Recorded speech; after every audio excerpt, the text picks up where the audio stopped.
how'd you come up with all this? Like, because it just didn't pop in your head one time. I'm sure it's a lot of trial by error, but like, how did you come up with this system that you guys are using now?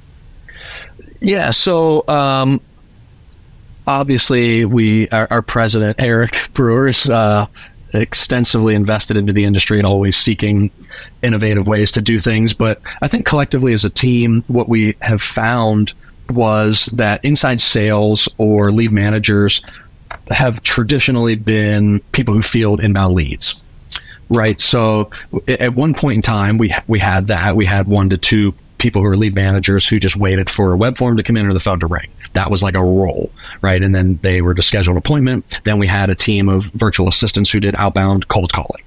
And that was its own thing. And then there were acquisition agents who would get scheduled. And what we found was that some of those activities didn't translate to good success for us. So then we said, hey, we hate cold calling because of this experience.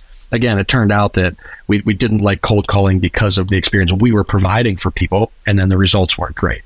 So we started saying like, hey, like, what is it about cold calling that's good, right? Like, I think there is a niche for people to be communicated with via phone that works. So what happens then is generally skilled salespeople don't like doing that. So we came up and we said, hey, like, what if we just incentivize people because it's a very revenue generating activity, and we did it in sprints. So we'll block out 30 to 60 minute sprints and have them do it twice a day. So all of a sudden we started pooling all of these sales functions together that we started delegating to other people because of just people didn't love doing them, but they're really sales, right? As soon as someone answers a cold call, what is it? Is that a VA admin call? Like it becomes a sales call, right? Right. So it's like, why wouldn't sales guys do it? And then it was like, how do we get them so monetarily incentivized? And it's a very team collaborative environment where they do it for short windows throughout the day, and they sprint through that. Same thing with texting. We said, hey, it's not great, but it's not great because we had somebody doing it who didn't know the local market. Somebody would say that they passed away, and their natural response was like, okay, how many windows does it have?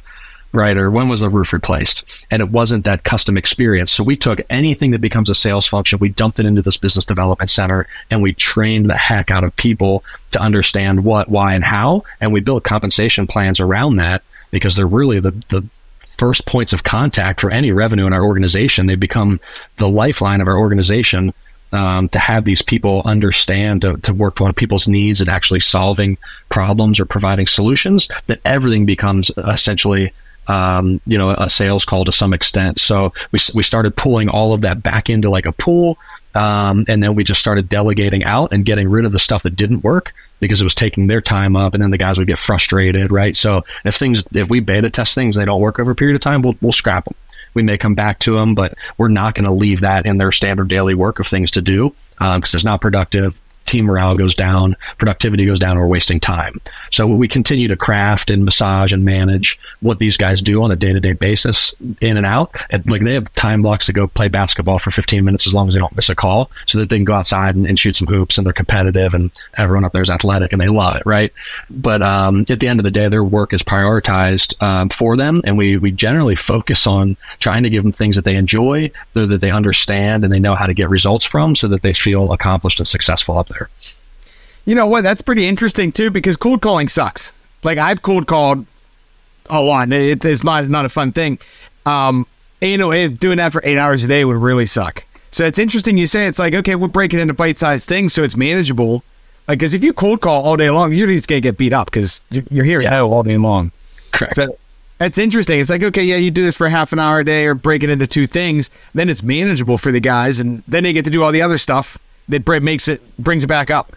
And they've got great balance. Yeah, so their day is pretty robust, and it consists of a lot of different activities, but it's a mix of things that provide success and worth for those guys. Because like you said, generally no one cold calls because of the burnout rate, and it's tiresome. But if you have one person doing that for 8 hours a day, they make X amount of calls. We said, hey, X amount of calls with good sales skills yields X amount of leads, and then we convert. So then we said, hey, let's just break that up between 5 to 7 people, and it becomes this race. Let's see how good at calling we can do today between 9 and 9:30 and 3:30 and 4, and let's see what we can get.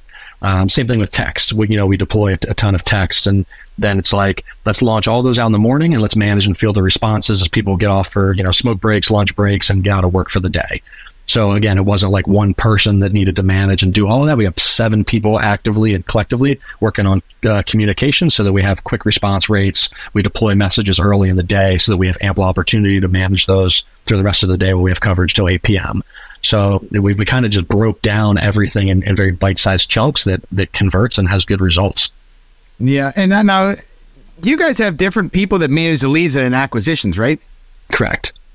Now, one thing, because I know most investors I talk with, or most, I don't want to say most of them, but most of the newer investors, they're the same person doing it, and then they try to scale up, and then they try to outsource the lead management to somewhere for $3 an hour, which like that's a crucial time in the lead. Like, how'd you guys transition to that, and what do you have going on there? What do you see?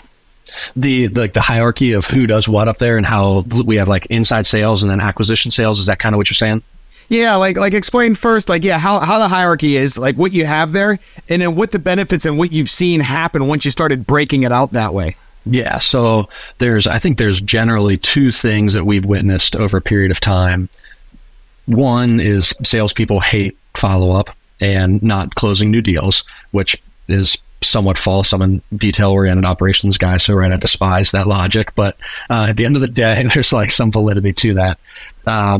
So what we did the kind of the same assessment there. Where's the highest and best use of salespeople? It's closing deals. So I think what happens then is if you have that giant pool of follow-up, and it's going to be the same for like when you go to an appointment and you don't close a deal, that becomes follow-up. We'll just call it, right? Like then you say, hey, acquisition agent Brian, you're responsible for all your follow-up. But there's really deals in there that aren't going to convert, or they're not going to convert now, right? So then you've got a sales guy working on low income producing activities, and you have really high expectations for them. And you're saying, hey, you got to get this stuff done. You know, what's going on with your leads? And what happens if you already went to the appointment, you know, the motivation was low. What happens when I continue to tell you to communicate with that person and work them? You're just going to be like, Ben, like, what is going on, man? Like, this sucks, right? Like, I'm sitting at my desk. I want to be a sales guy on the field. So there's a balance there of ensuring that they do the right things. And we found that creating these 22 plus buckets to get people into, there's only a small segment of people that we found that our acquisition agents convert well and that are likely to convert within a short time frame. And that's like post-appointment, no contract, hot follow-up. So it'll be the hottest version of that. So they're really cuspy. Our acquisition agents will own that. Or any deal in negotiation that's like basically like, right, we're going back. Is it price? Is it time frame? Whatever it is. They live inside those 2 segments, or they're on new appointments only. Everything else becomes an inside sales function because we have more capacity, more time, more staff and help in there to continue to nurture and curate those people upstream or downstream of those buckets. So our hierarchy is we actually have a chief sales officer that is all skill-based training. We have a acquisitions manager who oversees our acquisition agents.